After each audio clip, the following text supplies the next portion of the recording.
What's going on, everybody? Welcome back to the Burning Hammer podcast. I'm Marcus, so he is Dylan O'Brien. And on this episode, we will be talking about WWE Money in the Bank, what went down. But before we get into that, we got to let you know about Dog's next event. That is going to be June 28th at Sacred Heart Church in Riverton, New Jersey, All American Bash. We actually just interviewed Marvelous, who will be challenging for the Dog Championship.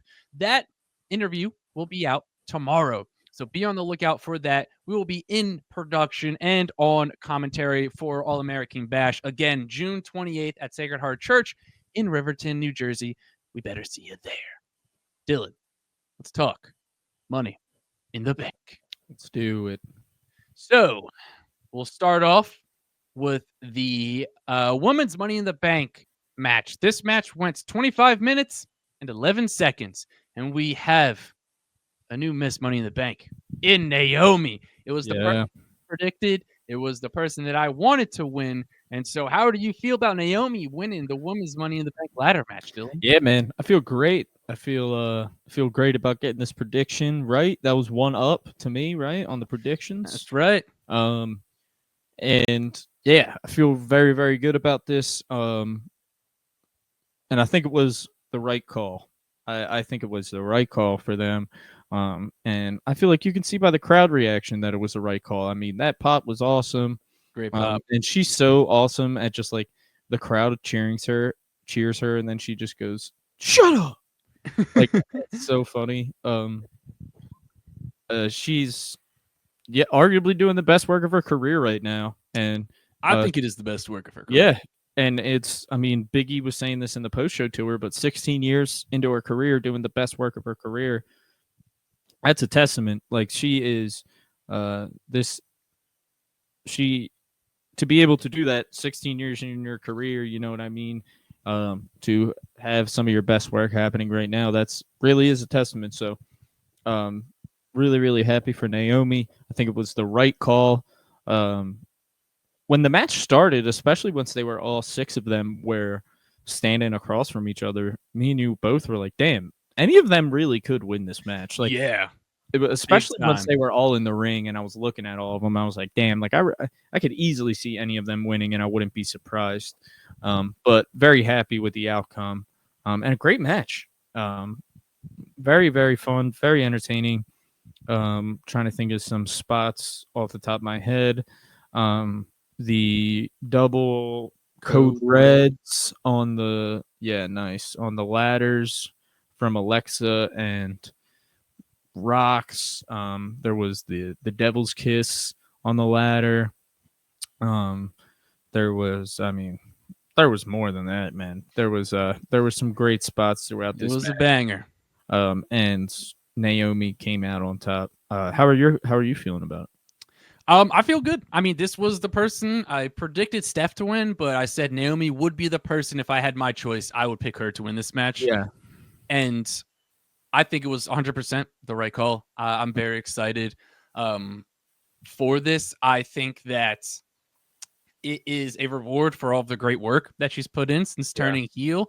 And it was funny. I was pretty mad because after we recorded our predictions, I thought of it and I was like, we're going to do the Money in the Bank briefcase with caution tape all around it. And I was like, that's going to sell like crazy. So I wish I would have thought of that before the predictions, because that would have 100% made me pick Naomi as my official prediction, which they will make those custom briefcases, which I think they should just make it a thing for like everybody just to have a custom briefcase, because we saw with Tiff, but we did get it with Priest also, but I would like to see them just start to like actually do it with everybody, because it's awesome. And I mean, it's awesome, and it's a huge merch opportunity for them. So I don't see any reason why they wouldn't do it. Especially after how successful the Tiffy ones were. Right? Oh my gosh! Obviously, it's going to be more successful for certain people rather than others. Yeah. But like, what's the hurt? And just design it. It's like, you guys are $1 billion company. It's not like it's going to cost them anything. So, yeah, I'm excited. I think the caution tape one, and I mean, we'll get to the men's one later, but I don't even know if the men's one will be held on to long enough to get any customization done to it. So it won't. We'll get into that, but hop on to this next match first, which was Dominik the new, the new addition. During Worlds Collide, they Dom kind of interfered with Octagon Junior's match. I couldn't tell you the other 5 people. I know Mr. Iguana was a big winner of Worlds Collide. And so Dominik basically was just talking trash because Octagon Junior's hero is Dom's dad, Rey Mysterio. That led to this match going down for the Intercontinental Championship, Dylan. This match went 4 minutes and 55 seconds. Dom retained against Octagon. Your thoughts on this match? Yeah, Dominik Mysterio versus Octagon Jr. The WWE Universe's first. Obviously their first kind of taste of him was earlier that day at Worlds Collide, and then later on in Money in the Bank going up against Dom. Short match, but I think it served its purpose. I think it was to get someone like Octagon Jr. on the card. I wouldn't be surprised if Octagon Jr. is somebody that they have a lot of interest in potentially signing, and this is why they wanted to get him on the card. Especially, like I said, they're $1 billion company, so they should be able to do things easily. But him having like that custom WWE type graphic for his name during his entrance, I think it doesn't mean nothing. Like I said, they're $1 billion company, so it should be pretty easy and quick for them to figure out something like that. But they usually just don't put that much thought into stuff for people that they don't care that much about. So I would say that we may see Octagon Jr. back in a WWE ring sooner rather than later. I think at least as a big part of this at least as a big part of the AAA WWE crossover, which we are probably, I'm assuming, going to see more of, hopefully, in the future, because it seemed to be really successful. I mean, we should use this we should talk about it, but like, obviously, me and you watch Worlds Collide. Chad Gable versus Vikingo, man. Woo! That match was probably the best match of the entire night, including Money in the Bank. Not even probably. I would say it hands down was. Yeah. Good stuff, man. They threw the hell down, man. I mean, spot after spot after spot.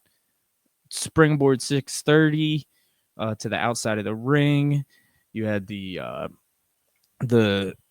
like reverse like power bomb type thing off the top ropes. Destroyer on the apron. The moonsault through the table. Obviously, just seeing Vikingo hit that 630 to finish a match anytime is sick in itself. Incredible mat work for like 8 straight minutes, probably, to start off this match. Like, just really, really great stuff from both of them. My favorite match of the day and night by far, honestly. And it's not necessarily a knock on the other matches. That's just to say how hard those gentlemen threw down.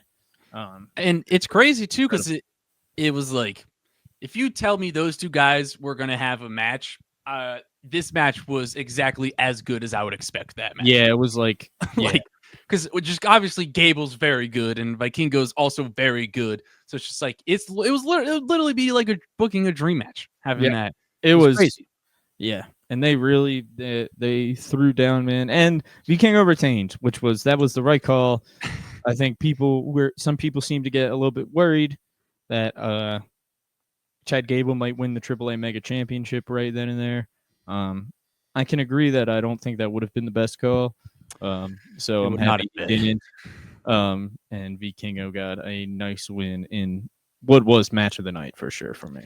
So I'll say this before we move on to the next match about this match specifically. I did enjoy this match. However, my only gripe with it is that I fully understand why they did this, right? Because they want to get more eyes on AAA with Octagon Jr. being like, hey, because they're going to get significantly more viewers for Money in the Bank than they will do for Worlds Collide. But man, I'd be lying if part of me doesn't look at guys like Rusev, guys like Aleister Black, guys like Carmelo Hayes, guys like Karrion Kross, who weren't able to get on this show, thinking they should have been on this show instead of someone who doesn't even wrestle for that specific company.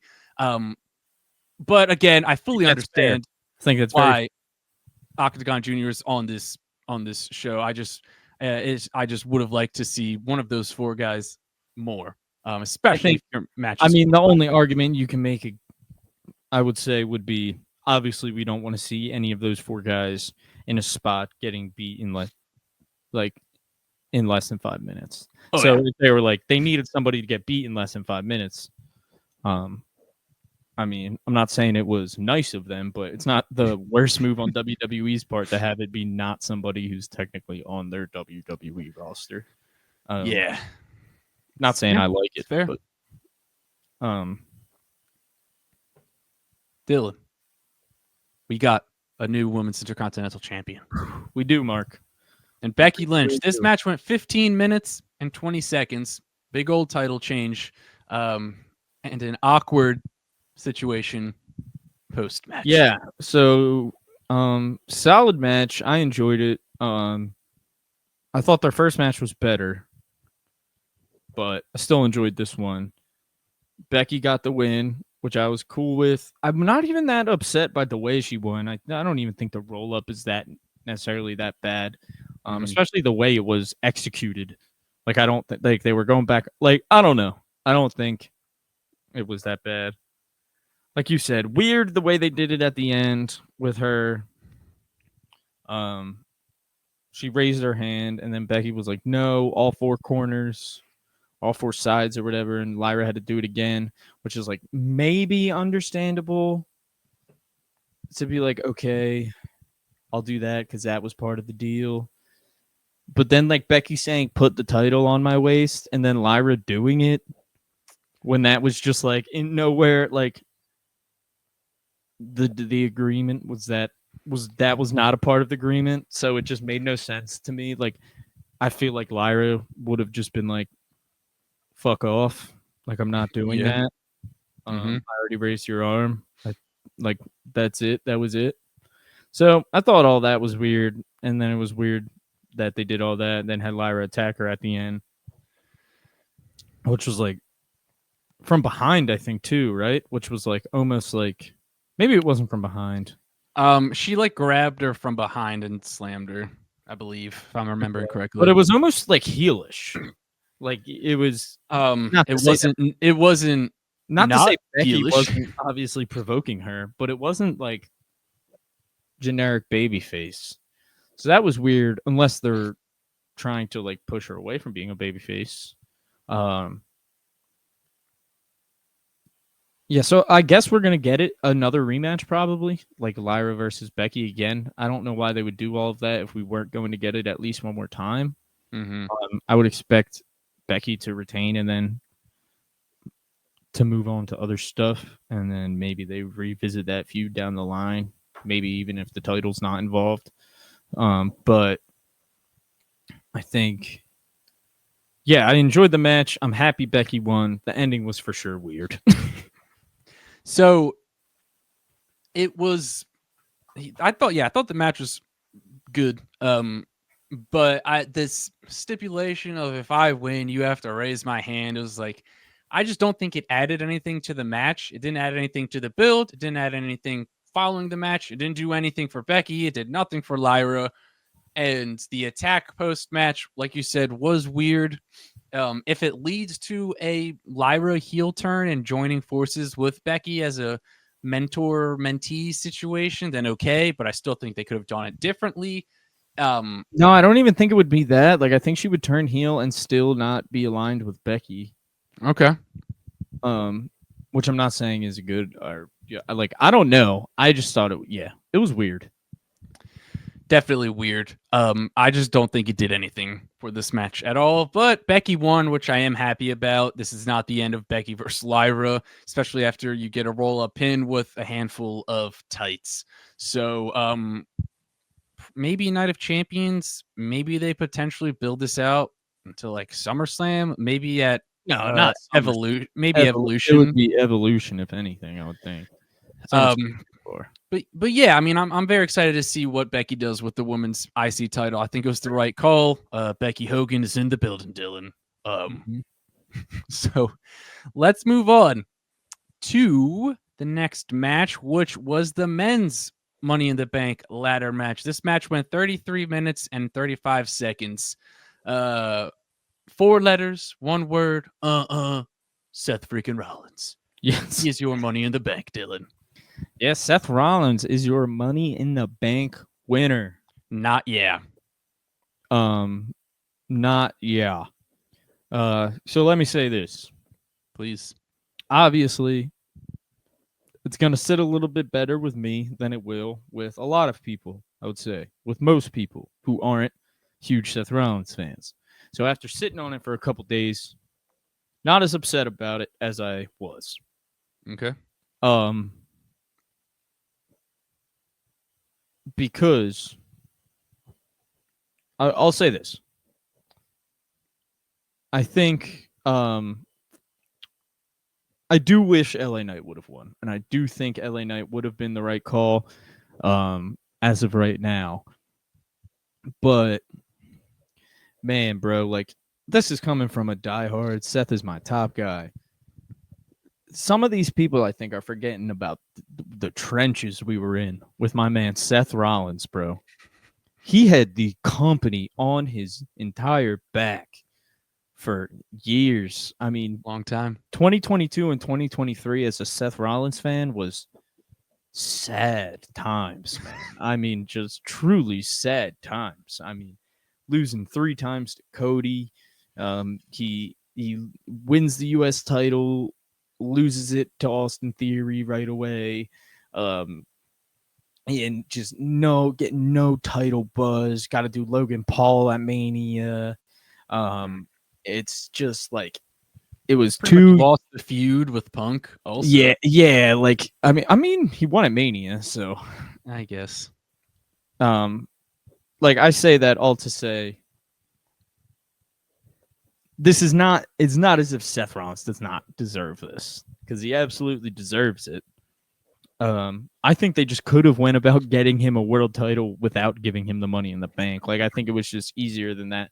But we'll see how it plays out. Yes. With one, how this cash in happens, however it is to happen. Happened already. Or happened already. If it is, this is being recorded on Monday, which it might happen on Raw tonight. Yes. Which I think it will. Yeah, which we'll talk about that for sure. But I more wanted to get your take on. So, like, Seth deserves it. I don't know if I would say he deserves it. Why does he not deserve it? I think LA Knight deserves the Money in the Bank briefcase more. I think when we get into the word deserve, I think that when we... I guess it's like who... I think it's hard... For me, it's hard to say somebody deserves something more than somebody else. I don't think... Sure. Like, if you want to get into, like, who deserves... Well, I'm like, Seth has been the MVP of the company for the past 10 years and has not had nearly... I think Seth deserves a world championship. No, but I'm saying, so, like, in my eyes, I'm saying Seth has been MVP of the company for 10 years and has not gotten nearly enough title reigns or recognition for what he's done. So him getting it now, like, I'm not that mad at it, essentially. I'm not mad at all about it. No, like, I'm not. Yeah, and I'm also, like, I think it could also result in some really, really fun and interesting stuff, especially if he does hold the briefcase for a little bit. I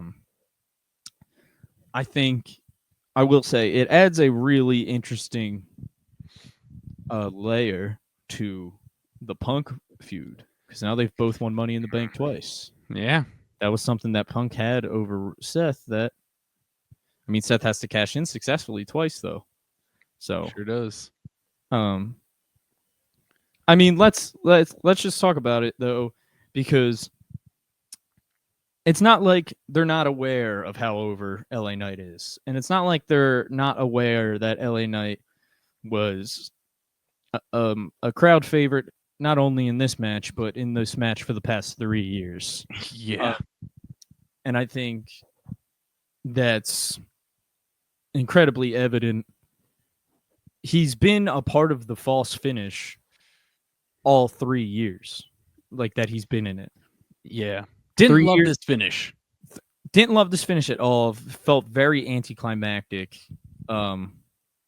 He just stopped Seth from climbing up, pulled him down, went for the BFT. Seth reversed it and then hit a curb stomp, then climbed the ladder and won. Yeah. Like, I think it was supposed to be a lot more like, I don't know what it was supposed to be, but wasn't perfect. And he also wasn't set up right. Like, Seth had to kick him back over. Yeah. Like, it was very pro move from Seth. It's just me just glazing Seth now, but I'll just glaze him all day. That's my guy.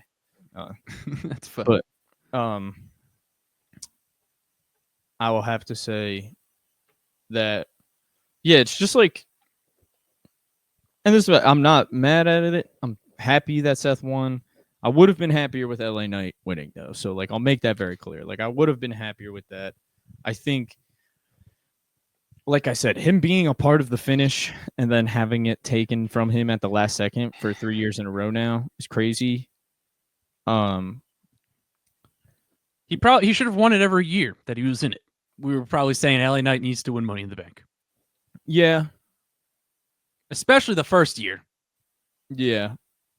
No doubt. But I will say this. I was definitely disappointed when Seth won, but I wasn't really angry because then I was like, all right, well, part of me is excited for this, what Seth's going to do with so that's the other thing. It's like, Seth is just so good at what he does that it's like, you can be mad that it wasn't LA Knight, but don't act like Seth isn't about to just be awesome with this. In a week, everyone's going to be pumped about this story. So that's the thing. Like, I would have liked it to be LA Knight, but Seth is going to absolutely eat this alive, and it's going to be awesome.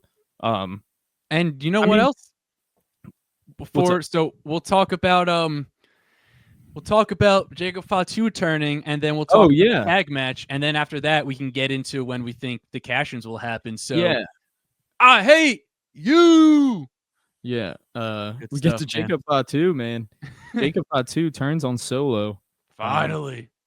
Which a lot of people were hating on the way he turned. What? I thought it was awesome. Why? I mean, I just like to stay in the know, right? So this isn't me. I don't respond to these Twitter imbeciles. I don't play into it. I don't retweet. I don't like nothing. But I like to see what the people are saying so we can trash the IWC where we need to. Sure. People trying to be like, bro, all of that for him to be like his heel turn. People were just saying it was like the worst babyface turn. Like, all he did was say, like, they're just hating on it for no reason. I'm just like, yeah, his saying has been, I love you. So he said, I hate you. It's fun. Like, it makes the most sense. What? You shut up. People are just like, people so badly think, I think people like legit, I'm like, you're not. People, I think, like, want to be watching the UFC sometimes when they're not. Does that make sense? Like, or like something like that. Like, I'm like, what you want, you can get. Like, you wanted him to just straight up, like, destroy him and beat the shit out of him and eat him alive. No, go watch an MMA match. Like, that happens. I thought it was quite often it happens. Him saying, I hate you. People were like, that was just like out of like stupid. Like, he should have just not said anything and just absolutely destroyed him even worse than he did. And it's just like, shut up. That wouldn't have been like pro wrestling then. That would have just been like a guy getting mad and attacking. Not that like you have to say something every time there's a heel turn or something, but like when you get down to brass tacks, it's like stuff like that is what makes pro wrestling pro wrestling. It's what separates the mixed martial arts fight or the UFC from WWE and box the entertainment side. Yeah, exactly. So you need it. I thought it was awesome. Do you think we're going straight into like a Jacob and Solo feud for the U.S. title? So I think that is the end game. That is going to be the story now. I don't know if we go right away Solo versus Jacob. I could see it happening at Night of Champions, but I think Jacob may have to deal with JC a little first. Okay. Yeah, I get that. But I will say this about the IWC is people like to just hate and get mad about things for no reason at all, just to try to be cool and be different. I think it's also like legitimately they just say it's like clickbait. It's 100%. Because it's like, dude, he said, I love you, Solo, every week for 6 months. What do you mean? And then he stopped saying it. And then we got pumped when he said it 2 or 3 weeks ago. And Solo was like, he didn't say that in 6 months. And then it's like, finally, he says, I hate you. It made the most sense for the story. I thought he did it great. He cost him the match. That was the end goal. And Jacob Fatu doesn't need to do a lot to completely eviscerate somebody. He can eviscerate someone by doing very little and doing a shit ton of damage in what little they actually do. The turn was awesome. I'm very excited for this. Totally. I will say this too. I want to get your thoughts on where the story ends up, but I think this is where we get the start of the Samoan SWAT team. Lance. Yeah, man. Because you got Solo and you got JC. You only got Jacob. He's got a friend in Lance. Yeah, he does. And Lance is in the Performance Center right now. Lance is in the building. He's around. So it would be very, very interesting if we start getting into that. And I would really like it. Who do you think the Tongans signed with? That's where things get interesting. The Gorillas of Destiny. So, if I had to put my money on it, right now, it would be hard to see them not joining Solo. But I could see them going either way. I just think the play would be Solo brought them into the company. Yeah, I mean maybe one each. Like maybe one each. Maybe like Jacob gets Lance, and then they each get a Tongan. Interesting. Then it's yeah, could be a lot of fun. I'm excited for it. Yeah, it's gonna be awesome. A lot of great spots. The one I just wanted to point out was the Canadian Destroyer on the ladder with Penta and Andrade was pretty crazy. Oh yeah. A lot of crazy stuff. Before we move on to the main event, which match did you think was better, the women's or the men's?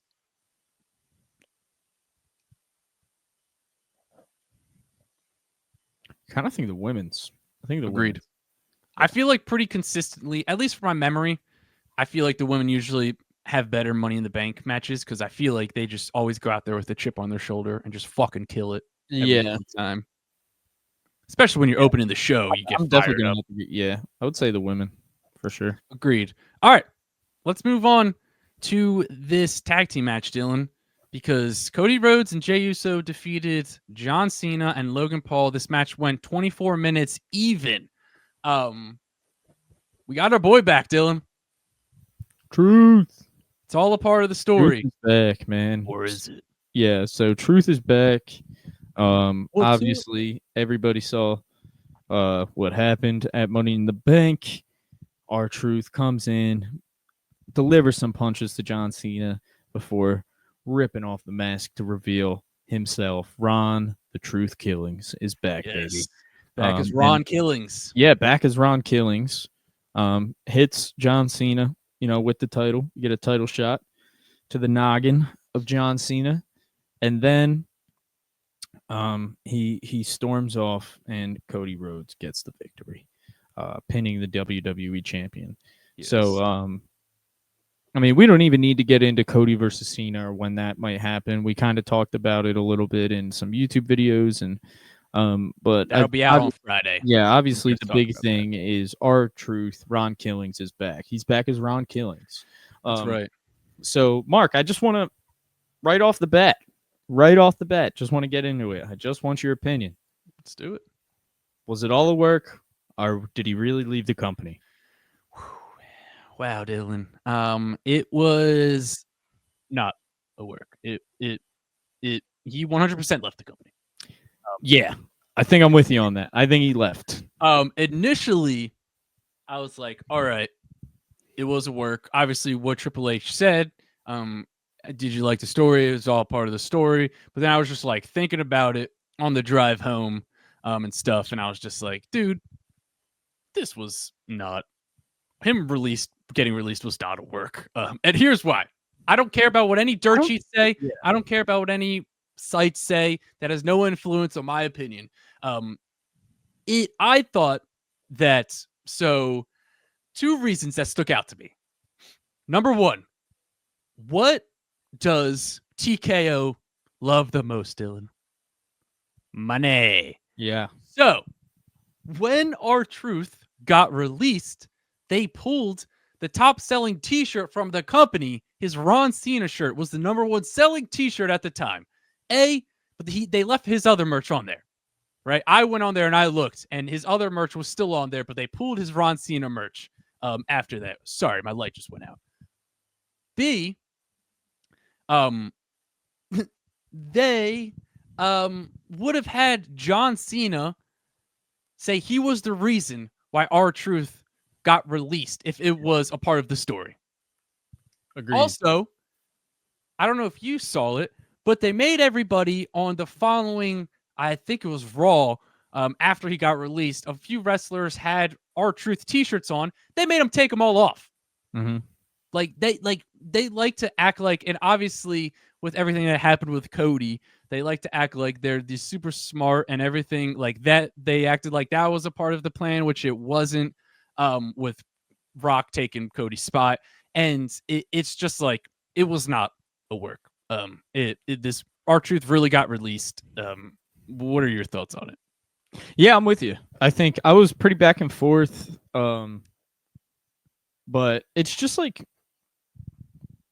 all right, so I saw something too. It's just like, I don't know. And like I said, everything from a dirt sheet I take from with a grain of salt. But when it's like so many different reports, kind of, coming from a somewhat reliable source, and then there's also the amount of people, not outside. It wasn't just people outside of WWE. People in WWE were posting about Truth. Yes. Talking about Truth. Cody in the post show press conference said, "We heard you. You wanted Truth. You got Truth." Like that. R-Truth he literally said it wasn't a work. Yeah, no. R-Truth said it wasn't work.